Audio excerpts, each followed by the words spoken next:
Matt Berlin, remember the name. Edmonton Oilers 7, Chicago Blackhawks 3. And welcome back to the day after reaction with myself, Waz. And last night was a special moment in the NHL. A special moment for one man in particular, Matt Berlin. He was brought in as the emergency backup goalie. Stuart Skinner was feeling sick. And this is a normal thing in the NHL. You know, E-bugs come in here and there. But what's not normal is seeing that E-bug get a chance to play a few minutes in the NHL. The Oilers were pumping the Chicago Blackhawks 7-3. And they said collectively, hey, let's bring the kid in. Let's give him a moment that he'll remember for the rest of his life. And ultimately, the hockey world as a whole loved this moment for Matt Berlin. Now, some didn't.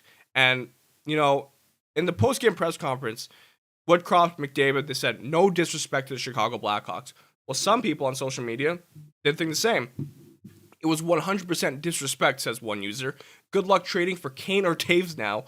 Oilers wouldn't make that goalie switch if it's a one-goal game. And all I have to say is, no shit. But they had that opportunity to give this young man a moment that, like I said, he'll cherish and remember for the rest of his life.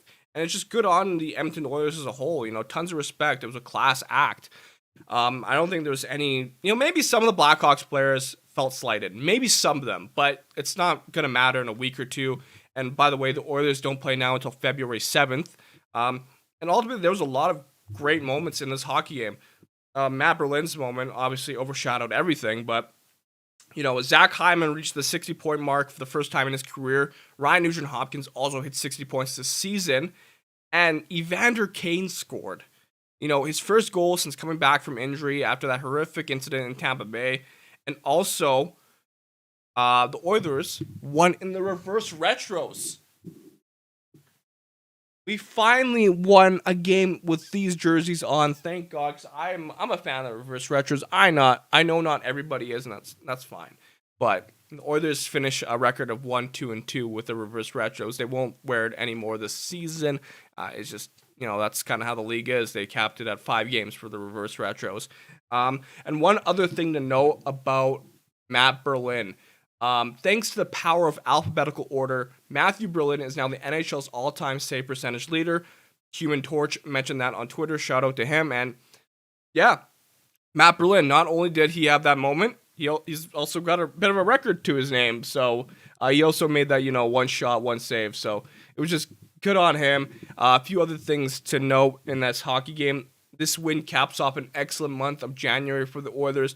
One that saw them climb from the bubble of the playoff picture in the Western Conference. This is on OilersNation.com. To within striking distance of the top spot in the Pacific Division, Edmonton hasn't lost a game in regulation since January 9th, and they went 8-2-2 all told for the month. So great month of hockey for the Edmonton Oilers. Like I said, they are back February 7th against Detroit, so they have a bit of a break here.